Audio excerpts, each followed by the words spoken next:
When you download the iHeartRadio app and put the W. Dean Shook Show on your list of stations, you will prove to the world that you're a little bit smarter than everyone else. The W. Dean Shook Show, your connection to the signs of the times. Now, you have a source for the truth in the news. W. Dean Shook, End Time News. Your connection to the signs of the times. And welcome to End Time News. I am W. Dean Shook, bringing you the truth behind what the networks are not going to tell you. There's a very important question that's just starting to emerge this morning on this week. I heard just a couple little blurbs about this. I'm going to tell you in advance, so when they start lying to us, that you'll know the truth. Lawmaker demands Obama reveal if there was any ransom paid. Out of Washington, Representative Steve Stockman is demanding to know what others in Washington have virtually only dared to whisper. Did President Obama pay a ransom to terrorists to secure the release of Burgdahl? The highly provocative ransom question is actually an obvious one, because even though Bergdahl was turned over by the Taliban, he wasn't held by the Taliban. He was held for 5 years by the ruthless Haqqani network, which is infamous for raising money by ransoming prisoners. The Haqqani network generally does not release Westerners unless they receive a large payment. It'd be hard to believe that they would release Bergdahl in exchange that does not directly benefit them. The assessment was confirmed in an analysis just released by WND security expert and former Pentagon analyst F. Michael Malouf, who called the Haqqani network a notorious violent Islamic movement out of Pakistan that uses kidnappings to raise money. Stockman said such serious concerns have led many to now question whether the U.S. government, either directly or through a third party, agreed to cash payments as part of the Bergdahl exchange agreement. He also said the release of 5 dangerous Taliban leaders in exchange for Bergdahl has caused many to doubt whether the president has been truthful with Congress. Stockman said Americans deserve to know if the president paid off a terrorist group in a swap for the soldier. He noted the Haqqani network demanded ransoms for other high-profile captives, such as $5 million for Afghan diplomat Hajjah Ferrari and $15 million for New York Times journalist David Rode. Well, Ferrari was freed for his ransom, while Rode escaped before ransom could be collected. Terrorism expert Gretchen Peters, the U.S. Military Academy at West Point, suggests the network's decision to hold Bergdahl indicated it was seeking a large payment for the American service member. And regardless of his action, Bergdahl should be returned to the United States, but not in exchange for cash or 5 extremely dangerous terrorist leaders Obama was told would seek to kill Americans if freed. He went on to say, Obama's folly broke the law, makes the world less safe. The Taliban are celebrating their victory and say this encourages them to kidnap more Americans. Sources told Malouf that Bergdahl was held most likely in Pakistan's northern province of North Waziristan. Then the Haqqani network passed Bergdahl to its close ally, the Afghan Taliban. The soldier then was brought to eastern Afghanistan's Khost province to be handed over to U.S. Special Forces in exchange for top 5 Taliban commanders. That would have been a way to technically evade U.S. policy against paying money to terrorist group. The Haqqani network is officially listed by the U.S. as a terrorist group, while the Taliban is not. Because the Afghan Taliban has never made it to the U.S. terrorist list like the Haqqani network, U.S. Defense Secretary Chuck Hagel already has begun to nuance the release. Hagel said Bergdahl's release was considered a prisoner of war exchange since the Taliban 5 were from a sovereign country. We don't negotiate with terrorists, Hagel insists. However, Representative Mike Rogers, a Republican from Michigan, chairman of the House Intelligence Committee, said Bergdahl was not a prisoner of war. He was with the Haqqani network, which is a terrorist organization. Well, like Hagel, the White House asserts the negotiations for Bergdahl's release were directly with the Afghan Taliban and not with the Haqqani network. However, Malouf notes the Qataris worked directly with the Haqqanis. A question remains whether someone put up the money for Bergdahl's release and whether it was the Obama administration or the Qataris, or did the administration provide a ransom through the Qataris? And was the prisoner swap to cover up the ransom so it would look like it was only a prisoner swap? In either case, it would put the Obama administration in the position of directly funding a terrorist organization which has killed American soldiers. Among the 5 Taliban terrorist leaders released from Guantanamo in exchange for Burgdahl was an Army Chief of Staff, a Deputy Minister of Intelligence, and a former Interior Minister. By agreement, the 5 Taliban commanders will be held in Qatar for a year. Moreover, Malouf observed, they easily could continue assisting in planning operations. Congressman Steve Stockman wrote a letter to President Obama about this. Here is just some of what that letter says. Dear Mr. President, your agreement to release 5 dangerous Taliban leaders in exchange for Bergdahl has caused many Americans to doubt whether you've been truthful with Congress. The release of terrorists is not the only part of the agreement raising concerns about White House actions that may violate the law or place service members in jeopardy. As you know, the Haqqani network, which held Bergdahl, is known for financing their terrorist operations through ransoming hostages. The Haqqani network generally will not release a prisoner unless they also receive a substantial cash payment. This has led to concerns the U.S. government either directly or through a third party agreed to cash payments as part of the Bergdahl exchange agreement. I request full answers to the following questions.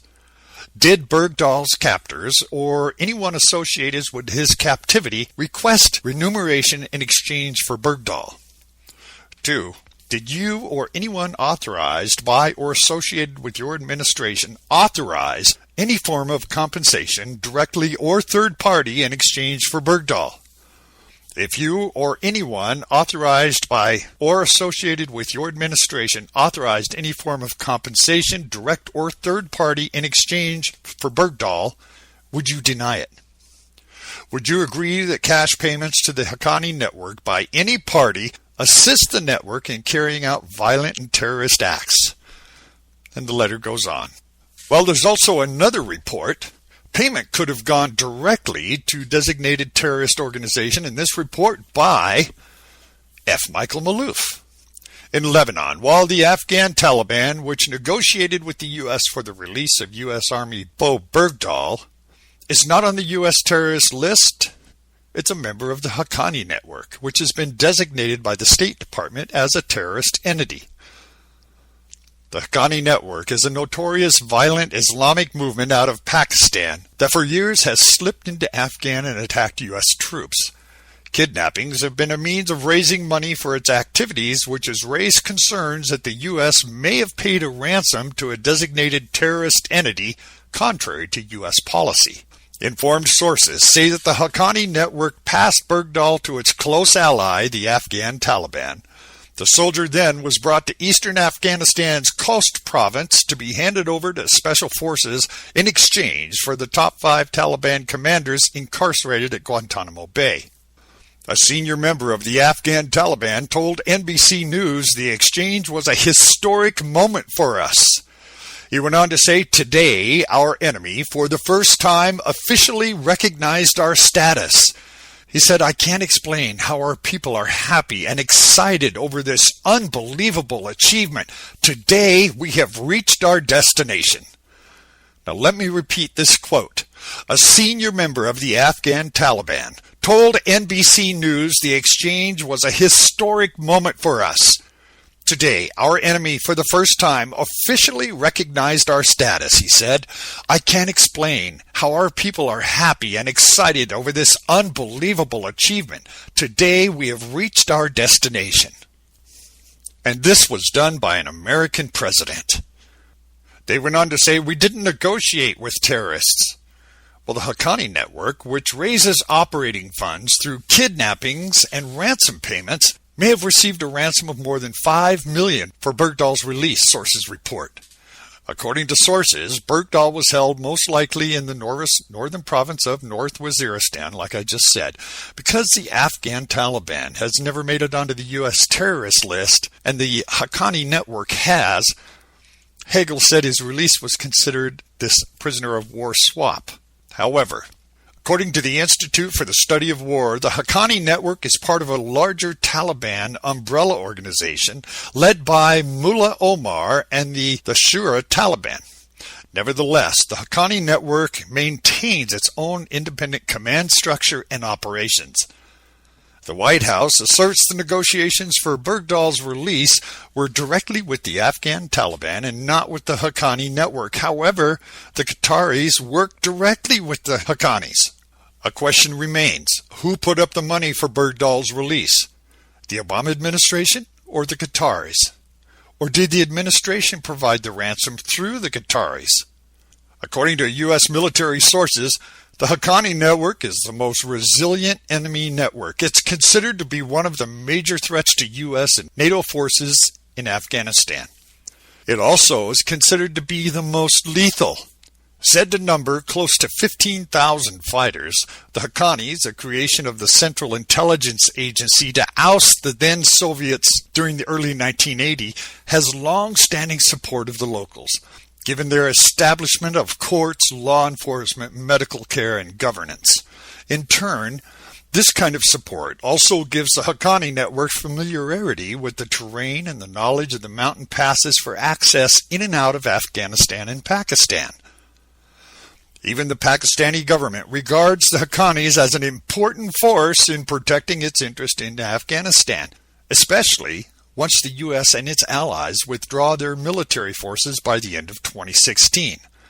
And from a geopolitical standpoint, the Haqqani network serves the Pakistani government well by asserting its interests in the face of what will be mounting competition in Afghanistan from such other neighboring countries as India, Russia, and Iran once U.S. troops are gone. Pakistan regards Afghanistan as being its sphere of influence, which led the country to create not only the Afghan Taliban, but to support the Haqqani network. Now, according to U.S. intelligence sources, the Haqqanis are known to have close ties to Pakistan's Inter-Service Intelligence Organization, or ISI, which may help explain the ability of the Haqqani network to move back and forth between Pakistan and Afghanistan. Not only has the government's relationship with the Haqqanis placed a strain on U.S.-Pakistani relations, the Obama administration, and particularly the president himself, has declined to endorse previous statements by former U.S.-chaired Joint Chiefs of Staff Admiral Mike Mullen that the Haqqani network acts as a variable arm of the Pakistani Inter-Service Intelligence Agency. The intelligence is not as clear as we might like it in terms of what exactly a relationship is, Obama said. Left unsaid is whether the Haqqani network ties to the ISI suggests that the Pakistani government may also have known of Bergdahl's whereabouts in Pakistan, similar to knowing about the location of Osama bin Laden, the al-Qaeda leader who was killed in Abbottabad in 2012. Well, former Republican Mike West said 2 days ago he called for President Obama's impeachment over his decision to swap 5 known terrorist leaders. Obama defended his decision Thursday, saying he offered no apology for releasing these Guantanamo detainees who had been determined to be too dangerous to be freed in exchange for Burgdahl.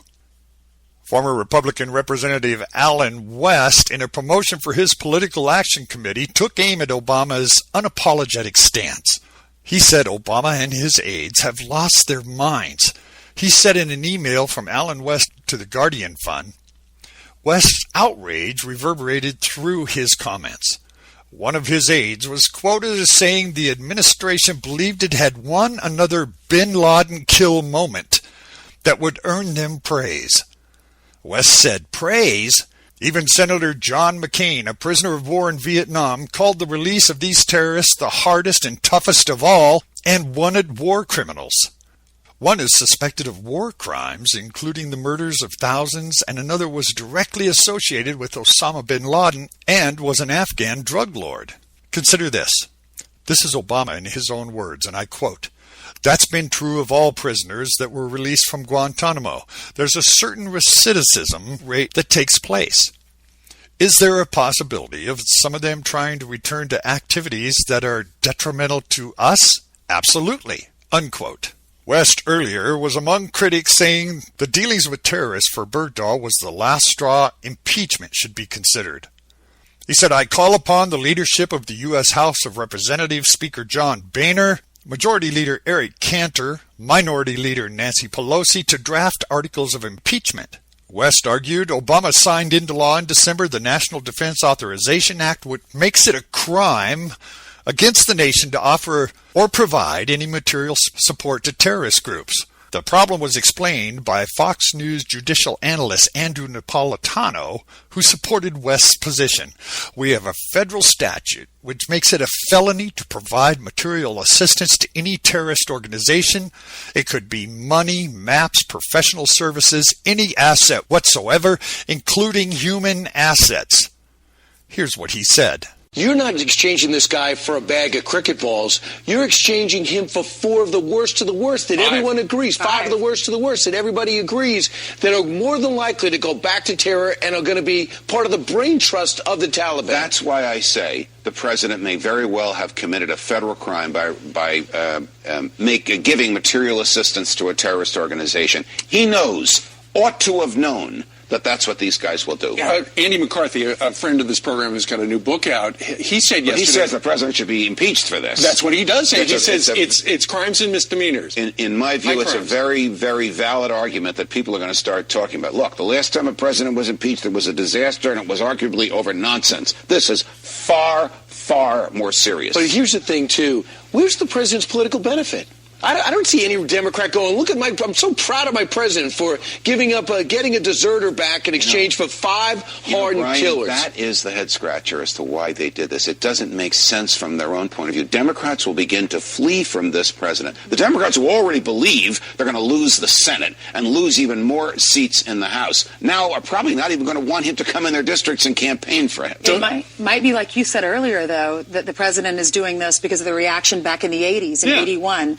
When all those POWs were released, and then it was a big deal. Iran, and the hostages. Yeah, well, this is blowing up in his face. Look, the only benefit to him is that the VA scandal is off the front page. Right, right. Dick Cheney says that these 5 guys that were released from Gitmo will attack again. You want to talk about some health problems? What about after 9/11? All of the individuals that died, all the people that are facing health problems because we were down there. We're going to have some major health problems if these 5 guys come back and attack. I have questioned the legal basis for Gitmo, but if you look at the backgrounds of the 5 of them, they are not foot soldiers. They are major manipulators and organizers of the military and intelligence arm of the Taliban. Sure. This is an enormous shot in the arm, not just emotionally for them. Aha, we got 5 of our guys for 1 of theirs. This is a strategic, tactical boost to them. The very thing that the government is prohibited from doing under federal law. What do you think about the suggestion that this is President Obama's backdoor way of closing Gitmo? I heard Dana Perino talk briefly about this last night,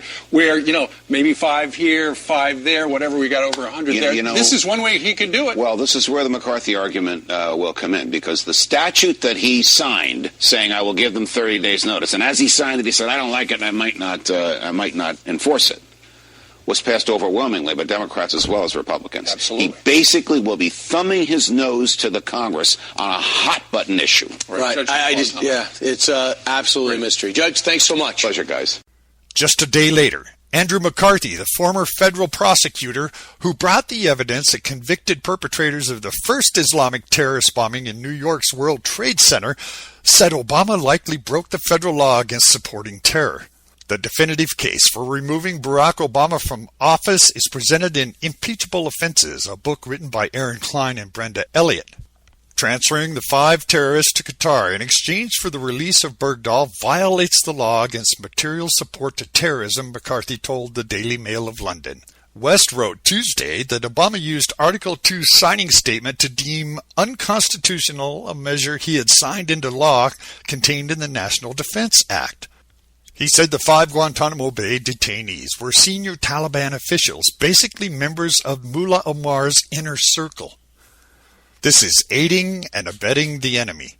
which goes along with the conclusion of the administration and the Muslim Brotherhood affiliated organizations and supplying weapons and arms to Islamists. Obama just released the leadership of a terrorist organization. And what did we get in return? A deserter who by his own self-proclaimed harbors anti-American sentiments, which it seems that Susan Rice, our esteemed national security advisor, didn't even realize his heinous actions, or maybe, as usual, she just lied about it again. Ladies and gentlemen, I submit that Barack Hussein Obama's unilateral negotiation with terrorists and the ensuing release of their key leadership without consult, mandated by law with the U.S. Congress, represents high crimes and misdemeanors, an impeachable offense. Look, folks, here's my personal commentary. At some point, we as Americans are going to have to step up and do the right thing. In the last 100 years, thousands of Americans have given their lives to preserve the life, liberty, and freedom that we all have today. We're a nation that's been blessed by a sovereign God. When we remove this God, we remove His blessings. We've got to take our country back. Come this election, we need to do something different. Everyone needs to do something different. Because God's next step may be judgment on this nation. I'm your host, W. Dean Shook. Thank you for joining me for this update. I'll see you on our next program. You can get these full stories and more at WDeanShook.com. That's WDeanShook.com.